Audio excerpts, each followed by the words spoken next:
Hello friends, Radhe Radhe. कैसे हैं आप सभी लोग। आशा करती हूँ आप सभी लोग बहुत अच्छे होंगे। मैं भी बहुत अच्छी हूँ। स्वागत करती हूँ सपना में उत्तराखंड से। और आज है देवउठान एकादशी।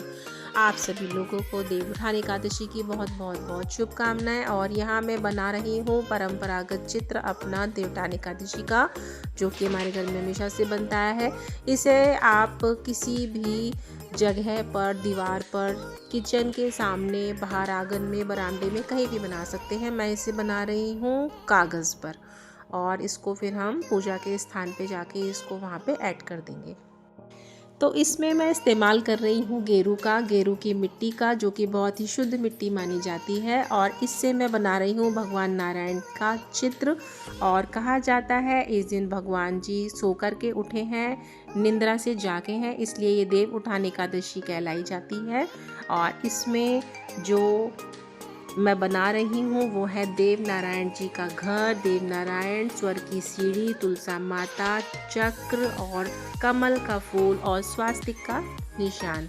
तो चलिए इसको कंप्लीट कर लेते हैं। और इसको कंप्लीट करने के बाद ये कुछ इस प्रकार से दिखाई दे रहा है और ये बहुत ही सुंदर लग रहा है। तो लीजिए दोस्तों, ये हमारे नारायण भगवान का चित्र तैयार हो गया है। अब हम इसको पूजा घर के पास में एक दीवार पर चिपका देंगे टेप की सहायता से। और उसके बाद में इन्हीं देवता के साथ में नीचे की तरफ हम एक गोल चक्र बनाएंगे। इन गोल चक्र के ऊपर हमारा गेहूं और दीपक वगैरह रखा जाएगा। जिस प्रकार भी होता है वही मैं आपको सारी चीज़ें दिखा रही हूँ। यहाँ पर बनाए जा रहे हैं गाय के खुरों के निशान और उसकी बछिया के खुर के निशान, और घर में जितने भी सदस्य होते हैं उनके पैरों के निशान। और ये अगली तरफ जो बनाए जा रहे हैं ये है अगली पीढ़ी के, ये भी पैरों के निशान।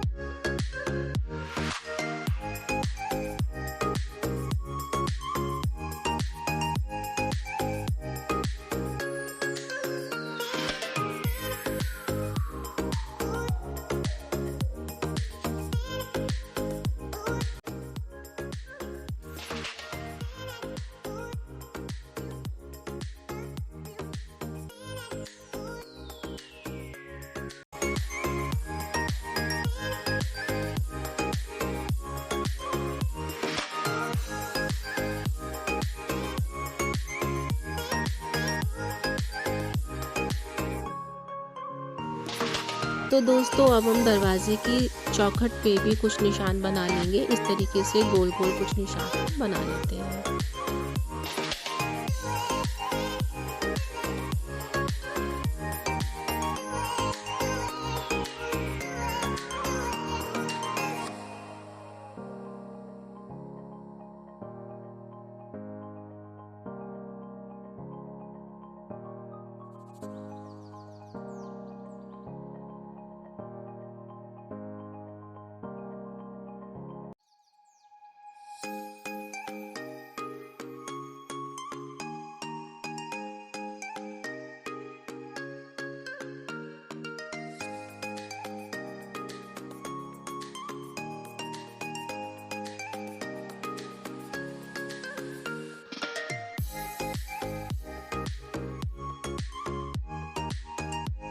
तो चलिए दोस्तों, अब हम यहाँ पर पूजा का सामान जोड़ लेते हैं।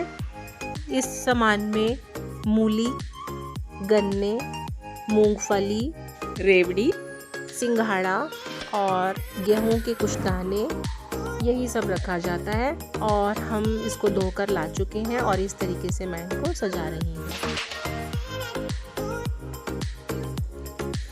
दोस्तों, हमारे घर में जवे बनने की भी परंपरा है, वो भी मैंने बनाई है। और उसका जब हम नारायण भगवान को उठा देंगे तो उसके बाद हम पानी पिलाएंगे और जवे का भोग लगाएंगे।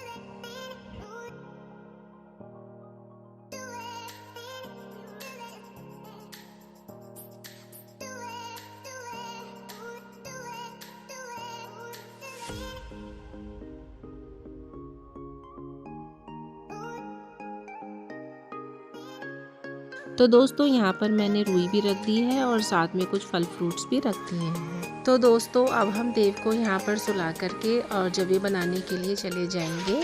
और उसके बाद आकर के हम इनको उठाएंगे।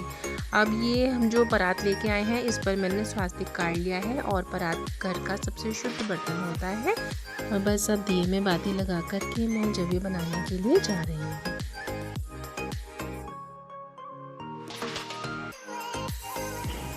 तो दोस्तों मैंने ये रुई भिगो दी है और परात को उल्टा रख दिया है। मैं जा रही हूँ किचन में जवे बनाने के लिए और फिर उसके बाद आकर के मैं देव को उठाऊंगी।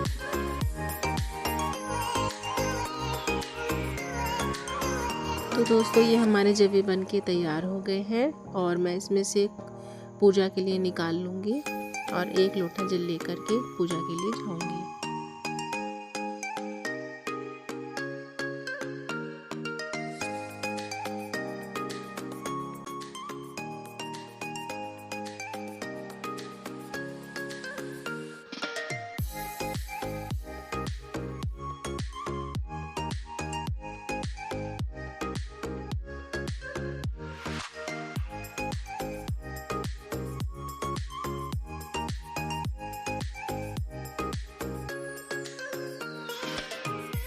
तो दोस्तों यहाँ पर हम जोत प्रज्वलित कर लेते हैं और अपना परंपरागत गीत गाएंगे।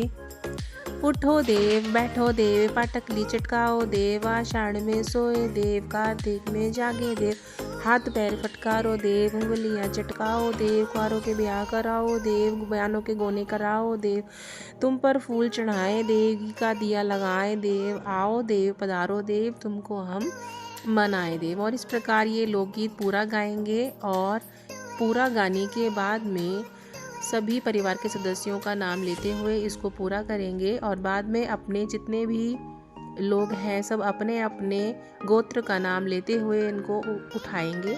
हम निर्वाण गोत्र हैं तो हमने इस तरह से देव को उठाया है।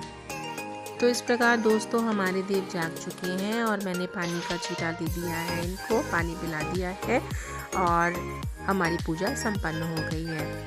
उसके बाद में हम यहाँ पर ये जो लोटा जो जल बचा है इसको किसी भी पेड़ में डाल देंगे और बाकी जो मूली है उसके पराठे वगैरह बना के भी आप खा सकते हैं। कन्याओं को हम पैसे देंगे और ये जो अनाज है ये रखा हुआ ये भी दे देंगे। साथ में जो गन्ने हैं सिंगाड़े हैं ये बाल बच्चों में बांट देंगे। बच्चे बहुत ही खुश हो जाते हैं ये सब चीज़ें लेकर के और इस प्रकार से हमारी ये पूजा विधि पूर्वक संपन्न होती है।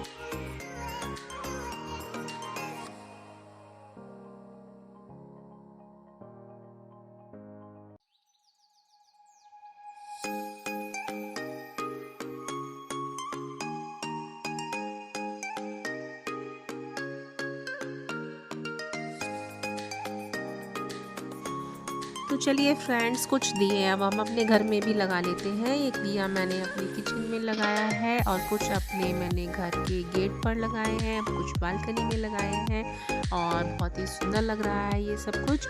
और इसके बाद हम तैयारी करेंगे तुलसी माता के विवाह की, जो आपको नेक्स्ट ब्लॉग में देखने को मिलेगा।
दोस्तों कैसा लगा आपको मेरा ये छोटा सा व्लॉग, कमेंट शेयर कीजिएगा और बताइएगा। तब तक के लिए बाय बाय फ्रेंड्स। सबको विठान एकादशी की फिर से हार्दिक शुभकामनाएं।